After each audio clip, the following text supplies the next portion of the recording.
Hey guys, welcome back to NY Sports MC. If you haven't already, please subscribe to the channel, click the bell for all the notifications, and follow me on Twitter if you have it at NY Sports MC. So let's get right into this today. I actually went to set this up a lot earlier today and had a topic for today. Somehow it didn't save. I don't know what happened, but I was coming on to change it with all the news that just recently broke with the Patriots. I figure we'll talk a little bit about that and then kind of get into whatever else you guys want to chat about today. But do see Steven and Jets Mess in here. He will run over us. Nobody's. So yeah, let's start out right away with the breaking news. New England Patriots have a new quarterback in Cam Newton, signed to a 1 year, pretty much minimum deal with a ton of incentives to make him a bunch of money if he does perform, right? He immediately comes in and steps in and is the favorite to win that job. I don't think Hoyer is really that good, and I was never a fan of Stidham either. So you got to put Cam Newton as that QB1 on the New England Patriots right now. How much do I think that makes him better? I definitely think it helps. Like I said, he is the best quarterback that's on that team now. But the last Cam Newton we saw was not a very impressive player, right? He did have pretty much a whole year off. So we do have to see. Maybe he finally got his body right. But the last time we saw him, he had major shoulder issues, had a lot of trouble pushing the ball down the field, and really looked like a shell of the former MVP self that he was. But hey, Bill Belichick, you're never gonna, doubt what he's capable of doing. He's going to change this offense to fit Cam Newton and whatever Cam has left in him. It does make them better, but does it really change my projections for the team this year? I don't think I would change it very much. Like I said, I think that they're going to be a middle of the pack, around 500. I don't see them really as being this 10-win team, this team that's going to win the division. I don't. The offense is not very good besides the offensive line. They have some decent running backs. Their wide receiver crew is bad. They have Edelman, nothing really else. I know people like N'Keal Harry, but he really didn't show very much last year. Sanu, I thought disappointed when he came over last year. And then their tight ends, they're going to be relying on two rookies, which you got to see how long it takes them to kind of adjust to the league. So I don't know how much I would really make this change, how I have them or how I project us to play against them. I still think we'll probably end up splitting with them. That's, I think, what I had in my initial projections for this upcoming year. So I'm going to keep it right at that. Todd, how's it going? Thank you for checking back in. And all the real good QBs will have some success against us. Yeah, I mean, our corners are still not the greatest, but they're definitely a step in the right direction. I think with our ability to stop their run and our safety play, it's going to be, I think I'm trying to think. We were like middle of the pack when it came to passing defense. I think we can move up a little bit. Who's the OC for the Patriots? Is this still? Yeah, it's still Josh McDaniels. Is still the OC over there because he didn't want to be a head coach. He backed out. I think they got him to back out because they kind of promised him that he'd take over for Bill. Who knows how much longer Bill's going to coach for? But I really think that's what his intentions and his goals are. So I also want to get on this too. So two pieces of Patriots news kind of broke right around the same time or within very quick succession. So obviously the news that everybody's really talking about is Cam Newton being signed. But another one I really think is going to impact the team in the future is I think they got off a little bit light, but Goodell did come down with punishment for the taping of the Bengals. 1.1 million, which, as Stephen just said in their chat, what is that to billionaires? Nothing. And a third round pick. So and their film guys can't film for a year. But I'm a little upset at that. I mean, hey, take any picks away from them that you can. I'm happy that they're losing picks. But if this was any other team in the league, I think the punishment fits the crime. Right? It was somebody that apparently wasn't directly tied to the coaching staff. But hey, I wouldn't put it past the Patriots that they didn't somehow have a backdoor way and were communicating with him and told him to do that. But the thing that gets me on this punishment, because like I said, if it was the Jets, if it was any other team in the league, I'd say, you know what? Fair enough. Third round pick, no big deal. Keep it moving. But the Patriots have been caught so many times that has to factor into this. The fact that they got Spygate, they had Inflategate. You know, they've been in trouble a few times. This punishment should have been higher because of the fact that you're a repeat offender. And that's the biggest thing for me. I think that it should have been higher because of the fact that he's a repeat offender. That's like us going to AC and losing $300. It's like throwing a new TV out the second story window. I still wouldn't throw a new TV outside a second story window though. That's an impact. I just bought a new TV, so I'm very very attached to my new TV. So I don't want to throw it out of any windows. But I get what you're saying though, Steve. So yeah, bought a new 65-inch for the living room. Mounted onto the wall yesterday, so pretty happy about that. 65 Samsung. I've always lived in apartments. This is my first home. I purchased a few months back. So I've had a smaller TV. I only had a 40-inch in my living room because I was in a small apartment. You didn't need much bigger. But now I have 40 inches in my bedroom. I got 65 Samsung in the living room. So very happy about that. Samsung is garbage. Everybody says Samsung's the best. They've been around forever. We'll see. I got a 3-year warranty, so hopefully if it dies, it's before 3 years. So then they can replace it for me. But I did buy a 3-year warranty. We'll see how it goes. So Sony is the best. Okay. I've had all different types of TVs. I had a Samsung in the past. It lasted pretty well.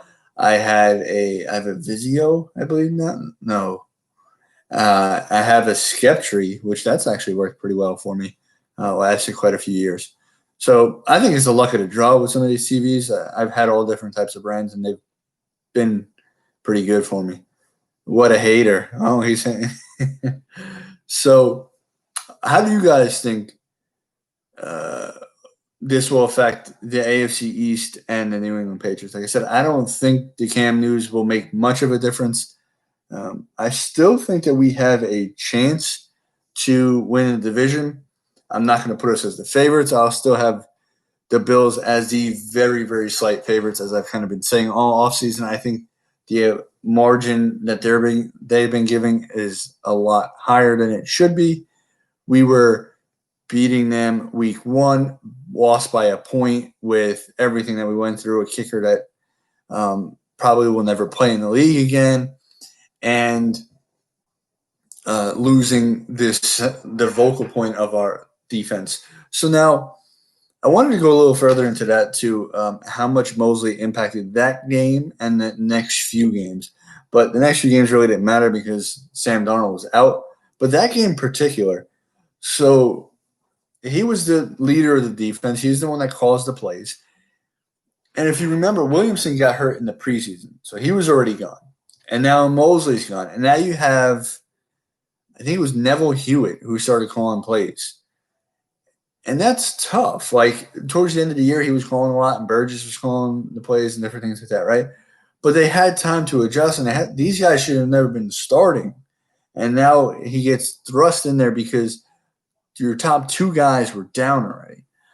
So that was really tough for in-game to be able to make those adjustments because they didn't have a good enough grasp on the defense to be setting up the front 7.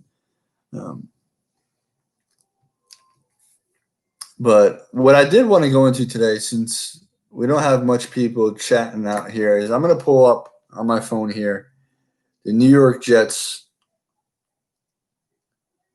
depth chart from ESPN. We're just going to kind of go through it real quick, and I'm going to talk about if I see any issues with any of the spots, where I think there could be position battles. Figure give us something to talk about. Figures we actually have real promise, and all this other shit is going on. ESPN is garbage. I don't even watch ESPN anymore. See, when I canceled cable a while back, so I haven't watched ESPN in a while. I'm just going to ESPN on here because they're the only one that have like an actual depth chart up. So I just want to go based off something so I can see, and I'm not just looking at a full roster. So that's the only reason I'm going on ESPN, because if you go to the Jets website, they're going to tell you that there's no depth chart currently. So quarterback, obviously, we're good there. Running back, we're good there. So wide receiver, this is going to be the first position where there's really going to be quite a bit of battling, I think, for playing time as well as for roster spots. So the top three people are pretty locked in: Brashad Perriman, Jamison Crowder, and Denzel Mims. Saw a video today of Vincent Smith putting in some work, some footwork, running some routes. So I was glad to see that. I'm optimistic when it comes to Vincent Smith. I think the coaching staff really likes him. He seems to be a hard worker. Demaryius Thomas loved him. He was the one that actually kind of put the Jets onto him and lobbied for the Jets to sign him last year. And you could see towards the end of last year, they started drawing up some plays for him. And, you know, it really seems like they want him to mess, you know, to really develop. I'm sorry, I saw the comments in there and it kind of threw me off. But they really want him to develop, and they're looking to develop him. So I'm excited to see. I think he has the inside track for that number 4 role.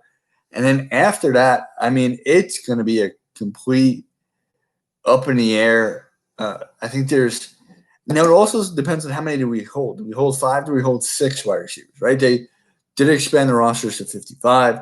And with the whole COVID, you could potentially see them expand the rosters even more. But I think what they're going to do is they're going to have more people on your practice squad. So that's going to depend, too, on how they make it. So what if they say, hey, look, we'll allow you to put people directly onto your practice squad because of COVID. They don't have to clear waivers. They're in your camp. You can keep them. Then I think Cager I think that reduces Cager's chances of making the roster, increases him on the practice squad. But then you have Braxton Berrios, who, I mean, he was a pretty decent punt returner last year, but didn't really show much in the way of wide receiver. It seems like he has been working out quite a bit. He looks all ripped up in any pictures that you do see of him. So there's a chance he can make it. And then Josh Doctson, we have to see what he can even show. And that's really going to be it for me on the wide receivers. Maybe George Campbell, but I doubt it. Like I said, I think it's between those 3 guys to see if – those 3 guys. Yep, 3 guys to see how many of them make it and who doesn't make it. So let's see what's going on here because I see it moving. Please tell me you know the movie. Oh, yeah, of course. Of course we know Waterboy. I think this season's new players may be valued more for not making mistakes. Yeah, Doctson, I don't know. I'm not going to get too high or too low on him. I want to see what he can do. He had some injuries over there. He didn't really pan out for the Redskins. But let's just see what he can do. Pats have Marquise Lee also. Yeah, I don't know much of it. You know, he's fine. Hey, Ed, how's it going? Glad to have you in here, buddy. So then we're just going through the depth chart right now, kind of seeing where there will be some positional battles. V-Man, how's it going? I don't think Cam will be enough to mask the Patriots' deficiencies on offense. That's exactly what I was just saying. I don't really think it's going to change how I have their win total that I have them. Maybe bumps them a game or 2, but I'd still have us splitting, and that's really all that matters for us, right? Still have us going 1-1 with them. So if we move over to the tight end, this is an interesting spot, too, after the top 2. So you got Herndon and you got Griffin. They're going to be the top 2 tight ends for sure. I want to see them on the field a lot. This is going to be the interesting thing, though, with this position group, is I want to see a bunch of them on the field at the same time, especially with the potential if we were to take an injury at the wide receiver position, we're not that deep there. But having both Herndon and Griffin on the field at the same time, I think could be huge. I think you could create a lot of mismatches for them. But then after that, Daniel Brown, I kind of like Daniel Brown. He has speed. He's got a little ability. He's not a bad receiving option. I would love if we can kind of stash him on the practice squad. I don't know how long he's been in the league, if he's still practice squad eligible, but I would love to be able to stash him. Trayvon Wesco, which here you go, Steve Hayton, ESPN. They don't even have him on the roster. On the top 4 on the depth chart. So they have Herndon, Griffin, Daniel Brown, and then Ross Travis. So I think Trayvon Wesco makes his team for sure. I think he's probably the best blocker of the 4, even though Herndon's a very good blocker as well. I think Wesco's the best, and Wesco fits nicely into that hybrid role where he can kind of play that fullback tight end. I was looking at that. There is no fullback spot on here. I was thinking the same thing, but they don't have a fullback spot. So let's see. I know a few other people just popped in here. Jets Mess, thank you. I appreciate that. Telling everybody to smash that like button and subscribe. Yes, if you haven't already, please do that. Braden just hopped in. How's it going, Braden? So who's the slot receiver if Crowder gets hurt?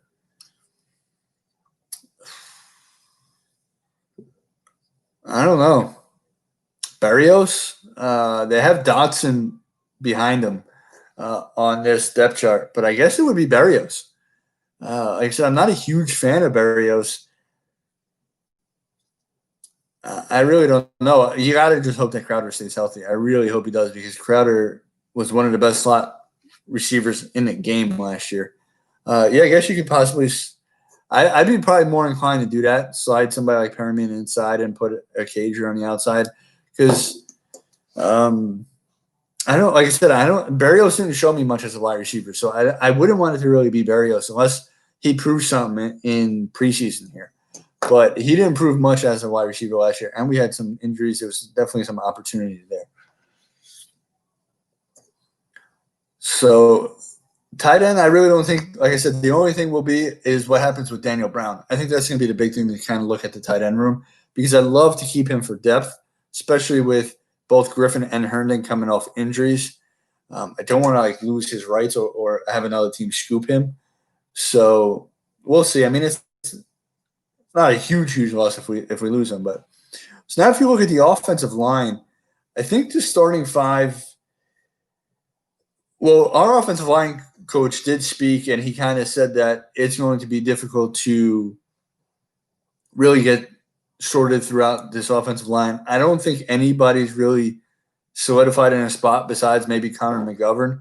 I think everybody's going to really be battling. That's going to be the huge thing, and that's going to be the biggest factor on how we play early on, is how quickly do we get a starting 5 and how quickly do they get in sync with each other. But I think the way I'm hoping the line goes is left tackle Becton, left guard. I want you guys know who I want at left guard. His name is escaping me right now. Cameron Clark. There you go. Who again is nowhere to be found on ESPN's depth chart, and that's why it did not help me to remember his name. But Cameron Clark, I want to play left guard over Alex Lewis, center McGovern, right guard Greg Van Roten, right tackle Chuma Edoga. That's how I would put Fant at right tackle, not Chuma Edoga. And then Chuma would be my backup tackle. Winters and Lewis would be my backup guards. Harrison is obviously your backup center, which have Harrison as the backup left guard, which is hilarious. This depth chart is all messed up. Jared Hilbers is one that can potentially make the team. He's an interesting name to watch. I think they like him from what I've heard. He is the undrafted tackle that we brought in as well. But nobody else really noteworthy in the backup offensive line spot. Jets need a fullback again. I think Wesco is going to be that spot, Ed. I like Wesco a lot to play that role. Cager could be something.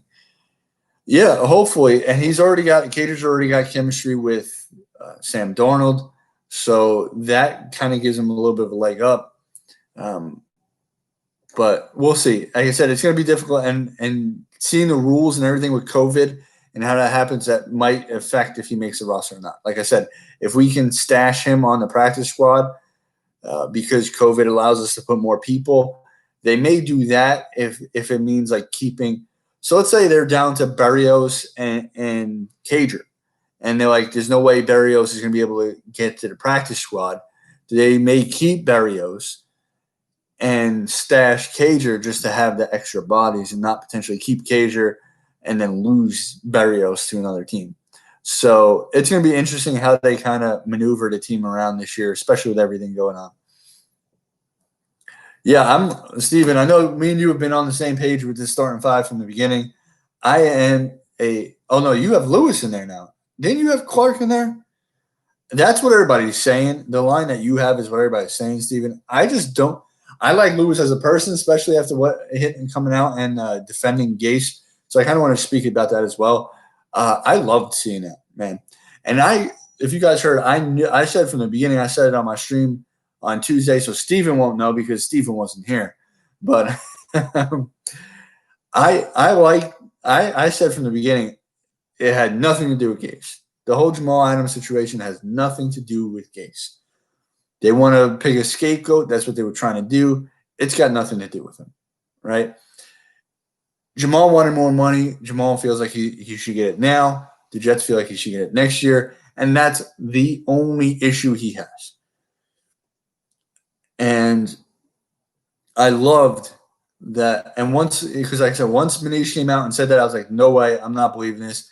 And I even said on Twitter, for any Met fans out there, or just baseball fans, because you'll know if you're a baseball fan, I said, since the regime change, Manish Mehta's batting average has been worse than Bartolo Colon's.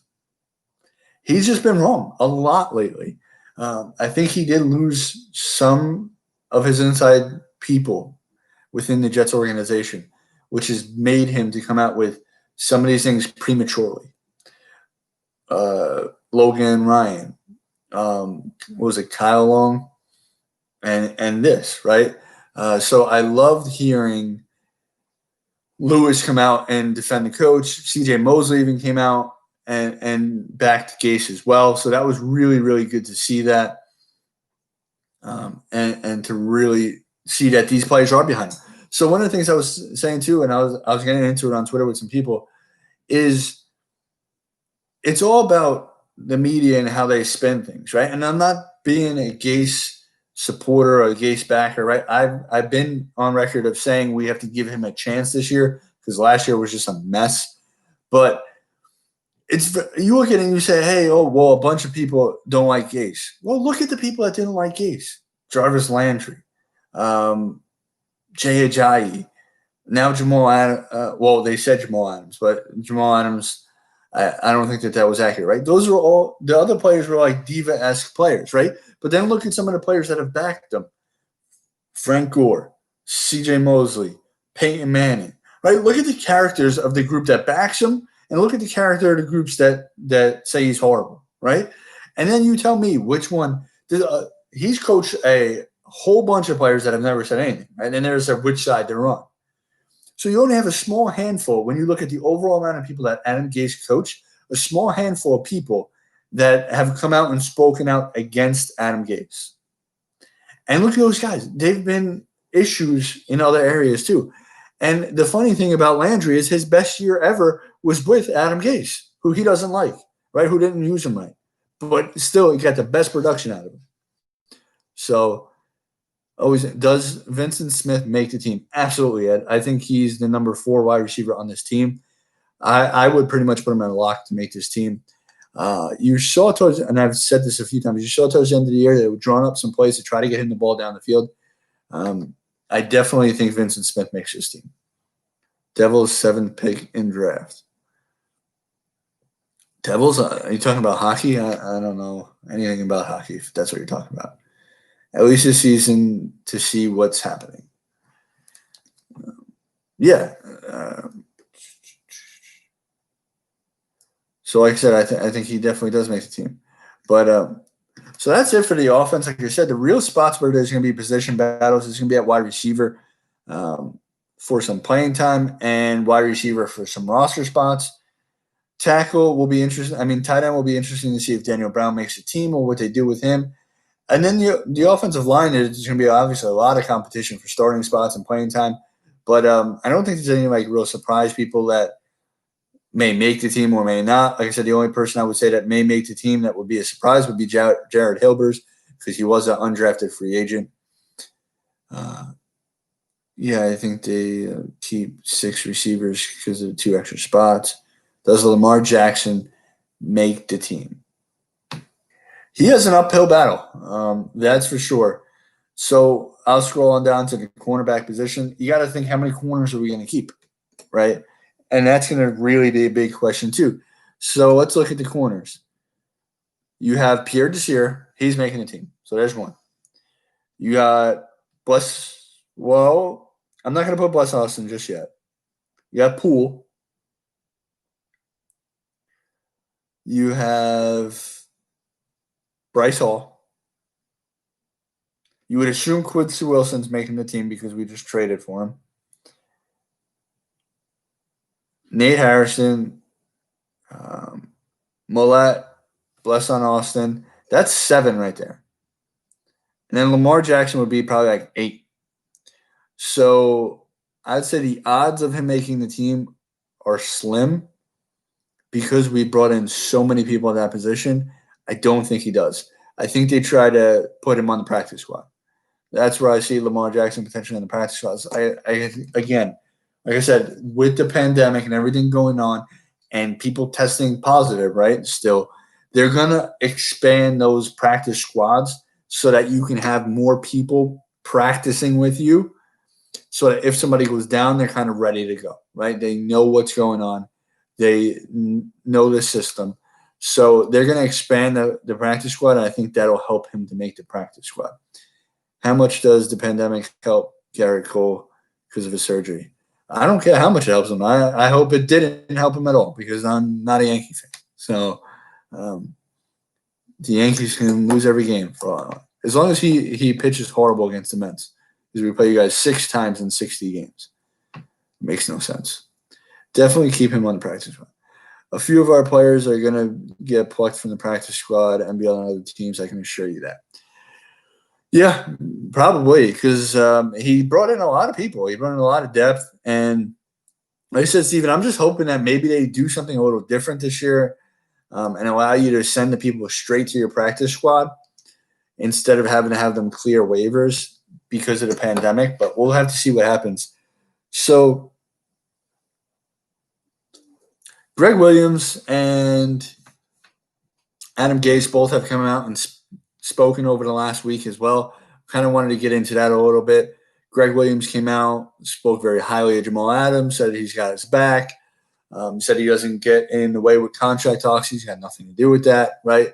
I think he said everything that he was supposed to say, right? He's supposed to have his players' backs. He's a coordinator, right? He has absolutely nothing to do with contracts. So I really like that. One of the big things he said, too, was about Jabari Zuniga. He compared Jabari Zuniga to 2 good edge rushers. And I think it was Brandon Graham and Justin Tuck from the New York Giants. Which got me thinking, I'm not 100% sure about the Eagles. I believe so. But I know for a fact that when Tuck was playing for the Giants, they ran a 4-3. And he said he likes how Zuniga can play that defensive end, but he could also slide inside to D tackle on passing downs. So we all know, and when Greg Williams came on board last year, we said, man, he's a 4-3 guy. We've been running 3-4. That's kind of our personnel. Greg Williams came out and said, we'll run the 3-4. I make my system fit my players, right? But you kind of wonder if they're starting to shift it to the 4-3. Right? If they're starting to kind of make that move, getting the players that Greg Williams likes to fit what he would want to run. So the thing is, at the end of the day, Greg Williams runs so many multiple different fronts. It really doesn't matter if we're considered a base 3-4 or 4-3. I think you'll see a little bit of both of them, right? And you'll see all the different kind of. You'll see the bear, the 46, right? You'll see all this different stuff coming out from Greg Williams' defense. So it'll be interesting, but I just was thinking about that as he was saying that. I mean, that's some pretty good people to compare him to. Very excited to see what he can do this year. Are you guys talking about me? Because I'm looking all over the place, saying I got gay size. But okay, here we go again. What's the kicker scenario? Lost 3 games. Jets, did you say your name used to be Andrew? Or your name is Andrew, but your YouTube thing used to be Andrew? I'm trying to remember exactly who you are. I know you changed your name recently. But yes, you love talking about the kickers. I don't know if you just love kickers or it's because I said I was a kicker, so you always want to ask me about the kickers. But get that. No, you don't want me kicking. I don't have the leg to kick in the NFL. So actually, if you paired me with Brett Maher, we may have a pretty decent kicker, right? Because I was pretty good from inside 40, where Maher seems to struggle, but he's really big past, really good past 40. So let him kick the long ones that I can't reach from anymore, and I'll kick the short gimmies that he can't make for some reason. But no, yeah, it's obvious they're going to go in with those two and have them battle it out. I'm just hoping that one of them screws up bad enough in the beginning to get cut right away and bring somebody else in. But we're going to have to just see. I think we're going to have to stick with them. Dude, I think Greg Williams is spot on. I think Zuniga is going to be a good player for us. He's strong and looks like he won't be denied his way to quarterback. It's funny because in my mocks, I wanted his running mate, Jonathan Grenard. And I really didn't even pay that much attention to Zuniga because I kind of really started to like Grenard and just bypassed that completely. But I'm excited to see what he can do. I'm glad that it's kind of over now. Like when the draft first came out, everybody just wanted to compare him to Ja'Kai Polite because they came from the same school, but you can't do that. Just because they came from the same school doesn't mean anything. Get out there. Yeah, that's what I thought. Perfect. It killed me last year. Yeah, of course. They definitely did. And kicking, is very important. And that's something that sometimes people do not they think it's not important, right? And I heard it growing up. The whole kickers don't speak unless spoken to. The fact that it's just so funny that some of those people actually believe that, right? Especially when you're playing at lower levels. I think at the professional level, they understand more and they do treat the kickers better and they do realize how valuable they are. But like when you're in high school and different things like that, even in college at some point, you'll get some people, especially because me, I played at smaller college, Division III, but you'll get those guys that still feel that way, like that you're not really a part of the team, that you're not really valuable. It's so stupid because that's the same person who will be like the first one to try to give you a high five or come jump on you if you made a game-winning kick. And it's like, the game could be not in our hands, in our foot, right, to win it. So it is very, very important. And to think about it, it's one of the more difficult positions to play because just think about what happens, right? If you first of all, the mentality of if you miss, right, you're not like a quarterback who just missed on a throw, who maybe threw an interception, right, where you could get right back out there and make up for it. Like if you miss a kick, you're thinking like the good ones obviously get it out of their head, but it's in your head and you have time to kind of marinate and kind of wait before you get another opportunity again, right? It could be half an hour real time before you get another opportunity. So you're just kind of sitting there trying to kick into the net, things like that. But then also think about like how long in between you're actually doing something. That's very difficult too. Staying ready all the time.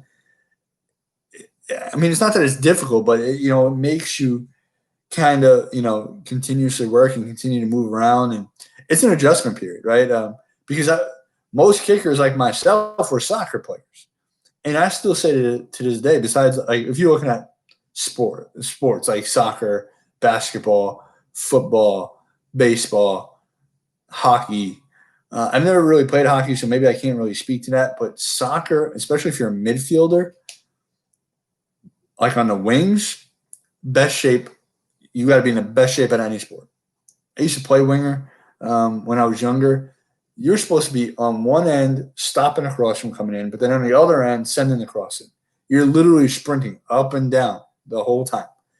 So you go from this sport where you're constantly moving, you're constantly in the action, to kicking where you're doing it once every half hour, depending upon how well your offense is doing that day. So it's definitely a much tougher position than people make it out to seem.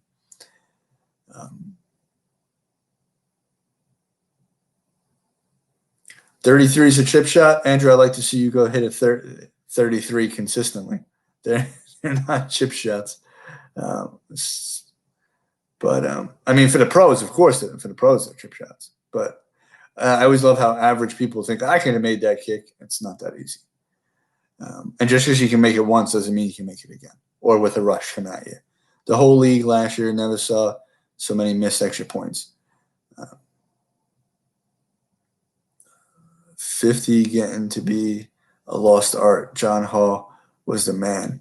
But look at Maher. Maher is, I think he was like 4 for 4 from 60 plus lives, or like in his career or something like that. Like, he's really good from deep, but for some reason can't hit short ones. It's ridiculous. The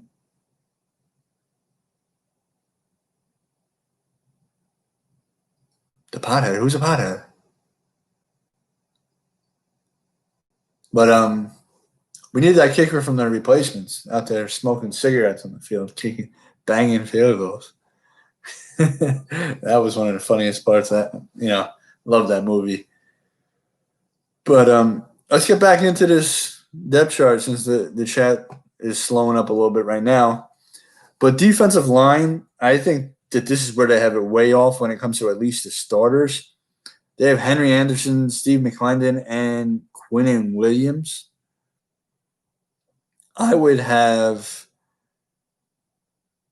John Hall. Sorry. I must have missed that one. But I would have Quinnen Williams, Foley Fatukasi, and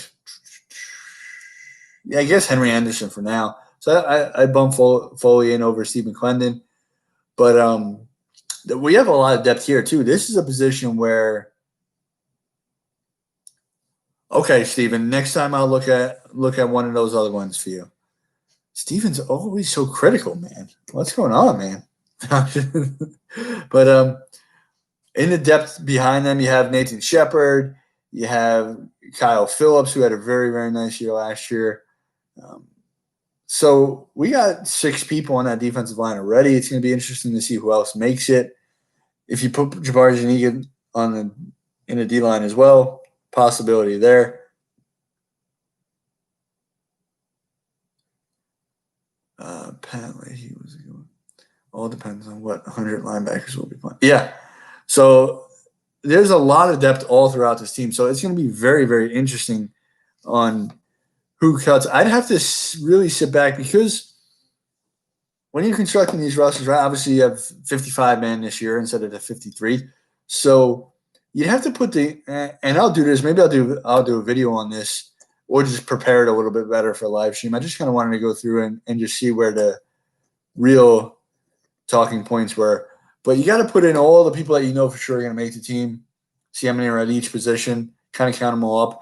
Because in the last few roster spots, it's going to be between people that play different positions potentially, right? Do we keep an extra linebacker versus D lineman? Do we keep an extra corner versus wide receiver, right? It could be a battle like that. So it's hard to really say until we kind of really break it down and put the guarantees on there first. But linebacker is one where there's going to be a lot of competition, a lot of depth here. So ESPN has the starting outside linebackers exactly what I would have them starting as. Well, Yeah, probably. Like again, depends on the front on how we're running it here. But you have Zuniga, Jenkins, Basham, and Luvu. I think those are the four that make the team as the outside linebacker positions. The only other ones you have is Harvey Langi and Bryce Huff. So maybe Bryce Huff can beat out Frankie Luvu. Frankie Luvu is a very, very good special teamer. Maybe they keep a fifth outside linebacker since Zuniga may play some D line as well. I can kind of see that happening where they put Zuniga more as a defensive end instead of an outside linebacker. They keep Basham, they keep Jenkins, they keep Luvu, and they keep Bryce Huff potentially.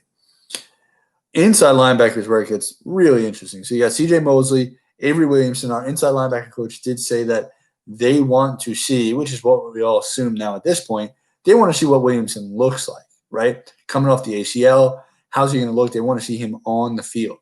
So he's definitely going to be going into camp with us. I hope that he stays because I really was looking forward to seeing CJ Mosley play next to Avery Williamson. At this point, we have the extra money, might as well keep him. He's a very good player. But then you also have Pat Amusar or Peanut, right? Blake Cashman, James Burgess, Neville Hewitt. So that's a position where there's going to be a lot of competition and definitely a spot where you can see some of these guys getting scooped up by other teams. Hopefully, maybe we can just trade them, swap them out for some other people because those are good players. They're all good. I mean, you look at inside linebacker, that's 1, 2, 3, 4, 5, 6. We're like 6 or 7 deep at the inside linebacker position. So they can't all make the team. That's way too many people. But they should be in the league and they should be on rosters. So we'll have to see what happens. That's going to be one of the most interesting positions to watch. Let me catch up on the chat. Fast or slow linebackers will determine lineman play.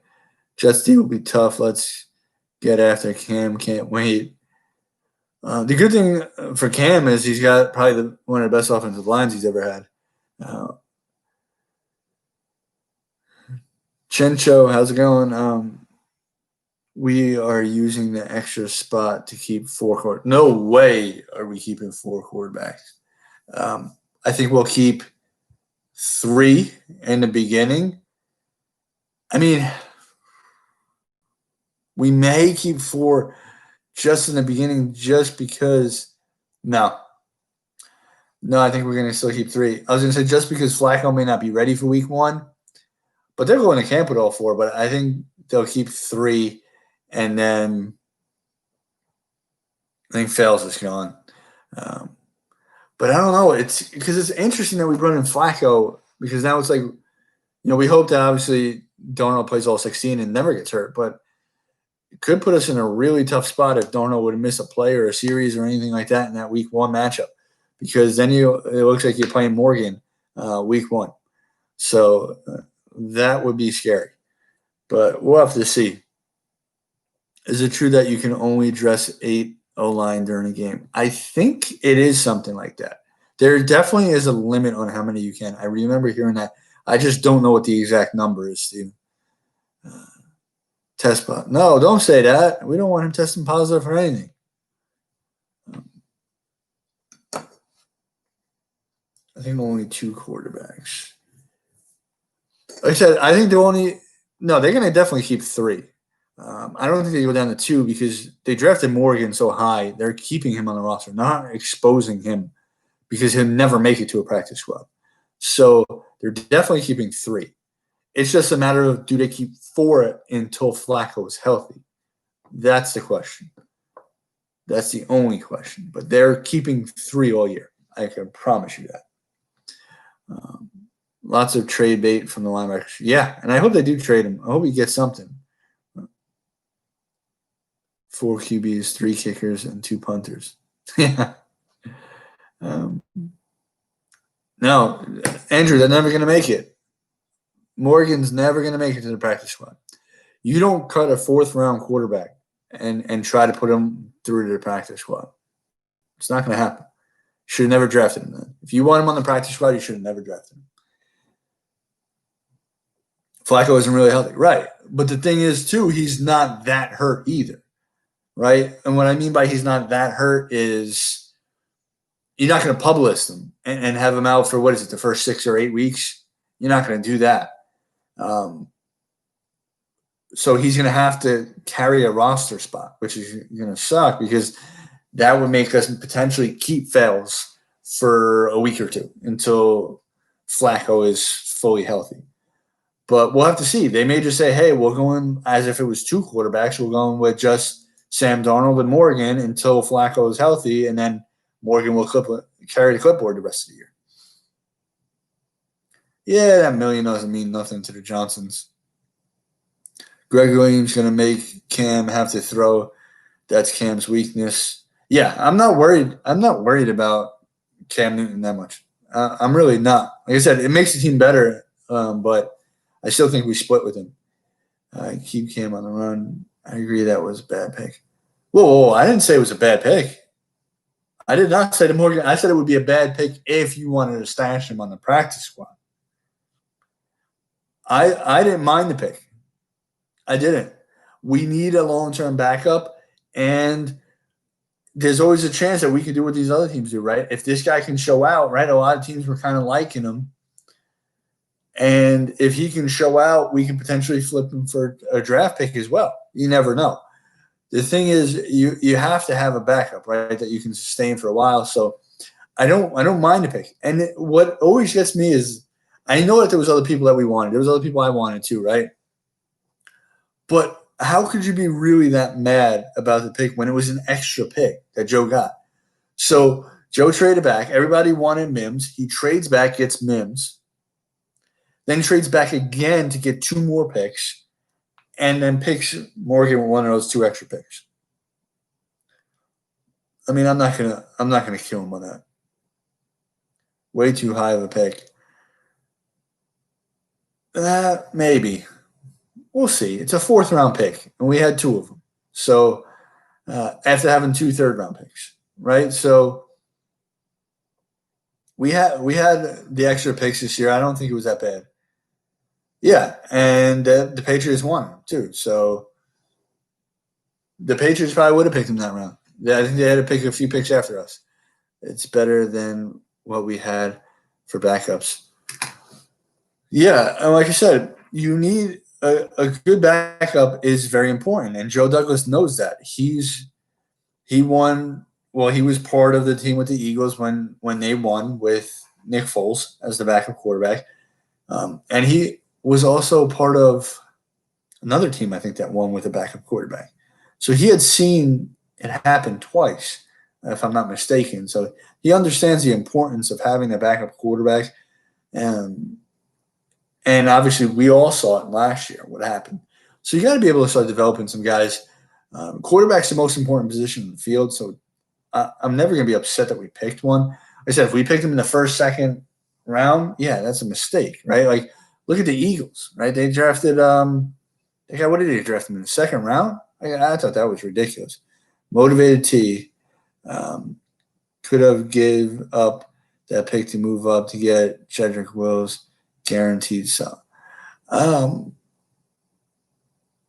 really. We didn't even have that pick at the time, Motivated T. The pick that we used on Morgan, we got later in the trade with the Patriots. So it's funny enough that we used the pick we got from the Patriots to draft the quarterback apparently that the Patriots won. But we didn't have that. And Jedrick Wills, we'll see. I mean, he was a right tackle. Can he transition to left tackle? Who knows? Tell you what, if Jedrick Wills becomes an all-pro right tackle and Beckman becomes an all-pro left tackle, guess what? We won, right? So we'll see. We will see. I'm not – there was 4 tackles that went high. We'll see what happens. And it would have took more than a 4th-round pick probably to jump, even just to jump 2 spots. So that pick wouldn't have been enough anyway, even if we had it at that time. Kind of like when Gangrene David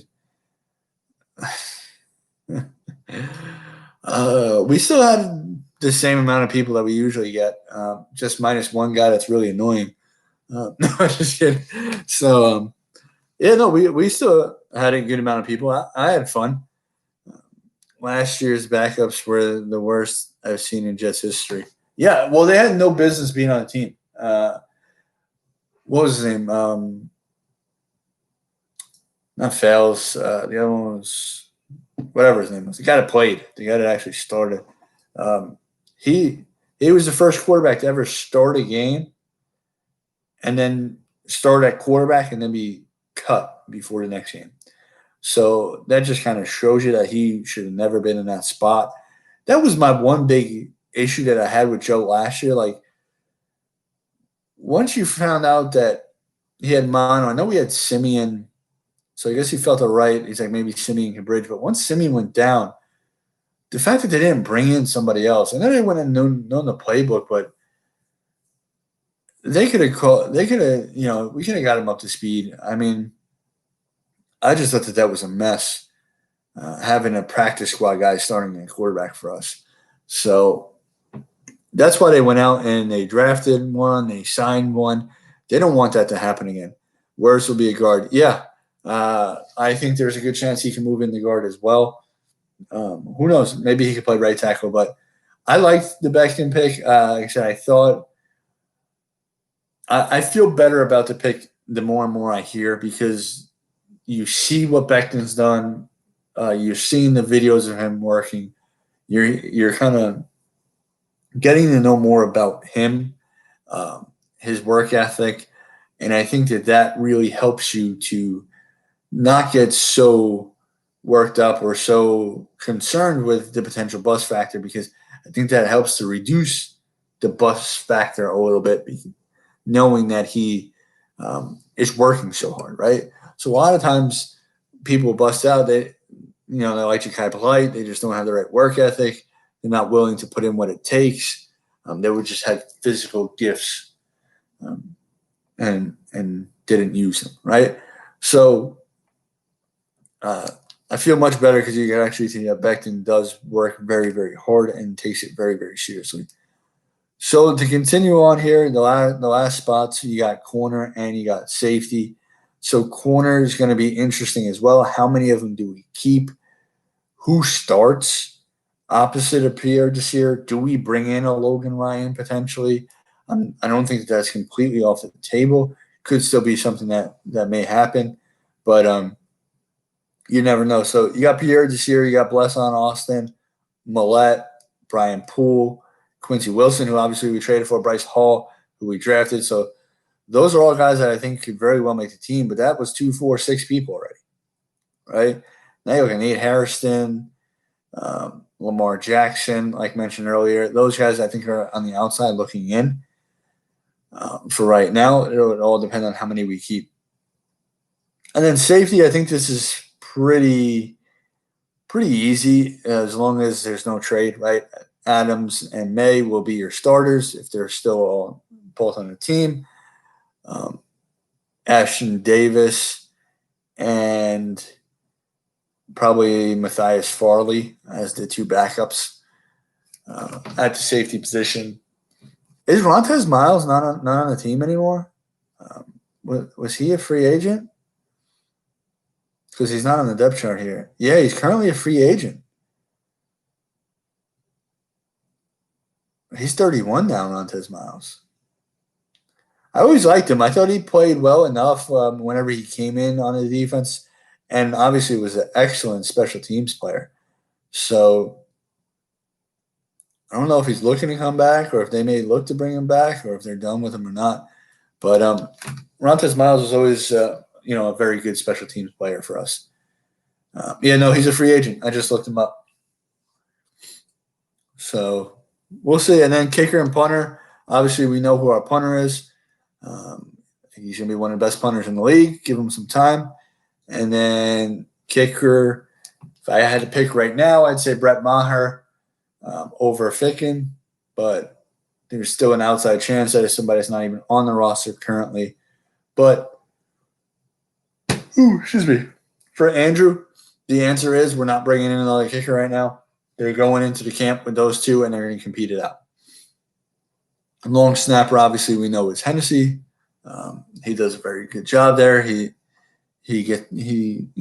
never has issues with his snaps. Gets down the field. You see him making tackles quite a bit. So the kick returner, So that's a good question too, Andrew. So kick returner. Well, Vincent Smith did a pretty good job last year, so I can see him. No, I don't know why. I am a little tired today. I don't know. Maybe because we were out in the sun today, and out here in Florida, it's been blazing hot the last few days. The feel like temperature was 105 today, so that definitely wears you out a little bit. But kick return is probably going to be Vincent Smith. You can see Ashton Davis competing there. Um, Trenton Cannon probably doesn't make the team, but he's going to compete there, and we'll have to see. But I would say Vincent Smith or Ashton Davis.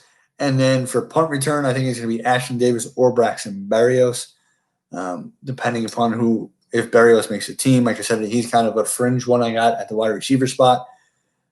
So we'll just have to see. But for right now, I guess you'd have to put the inside track as Berrios and Vincent Smith because they were the ones that took care of the duties last year, and they did pretty well. Except Berrios had that one. What do you have? That one really bad muff that he had. But other than that, yeah. Well, that's what I was saying. That's what I've been saying, Andrew. If he does not win the punt returner job, that he being Braxton Berrios, and let's say Ashton Davis proves out and wins the punt return job, I think that does not bode well for Berrios' chance of making the team. Berrios got cut from the Patriots. That's where we got him from. Yeah, so they obviously didn't even want him. So that's what I would say. Berrios needs to win that punt return job to secure his spot on the team, I believe. Do you know what relative humidity is? It's when. What? You trying to get me to read some crazy stuff? That's disgusting, Steven. Typical Belichick play. Yeah, and that's why they had him. And I was kind of surprised that they let him go. I think they were going to try to stash him on the practice squad, but we scooped him up. So he seems like a Gase type player too, because he's that shifty, speedy guy, almost in the sense of like Wilson or what was that other guy's name? The other shifty wide receiver that the Dolphins had. Oh, Jakeem Grant. So he almost seems like in one of those molds. But like I said, he didn't really show much as a wide receiver last year. So that's what I would have it for right now. Like I said, I think he has to win one of those return jobs, really prove his worth on special teams, because I think he's fifth, maybe sixth when it comes to wide receiver depth. And he hasn't shown to really bring anything special to the wide receiver. At least last year he didn't. I was expecting some. I was a big fan of his, but like I said, didn't see enough last year from him. So yeah, so that's what we had for today. We are about to hit that 1 hour mark. Love that you guys come out and support like always. Try to get a clip up this week. I don't know. We're kind of running out of things to talk about. If you guys know of anything or any topics that you want to hear, go down in the comments below on this when it posts, and just let me know what you guys want to hear next.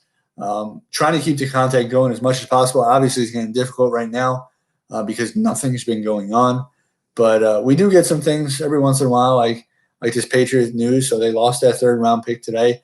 They lost 1.1 million, which obviously that's not going to mean anything. They should make them lose it off the cap, right?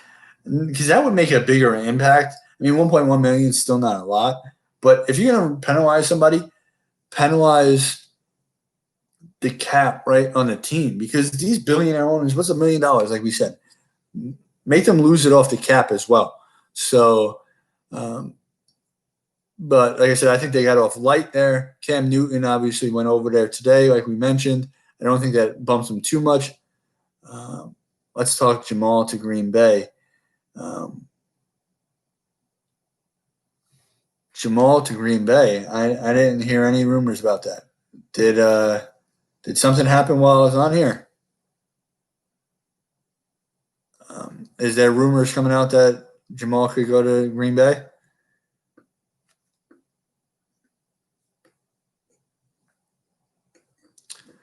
I don't know. Oh, just because it's different. Yeah, well, who would you want? I don't even know who I'd want in Green Bay. I'd have to check out their team and see.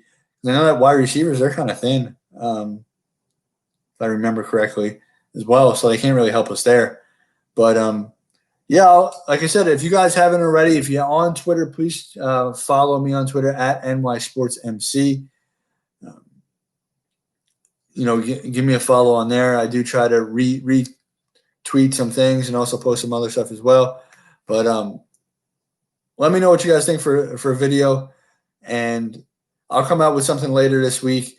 But until next Sunday, as always, jet up.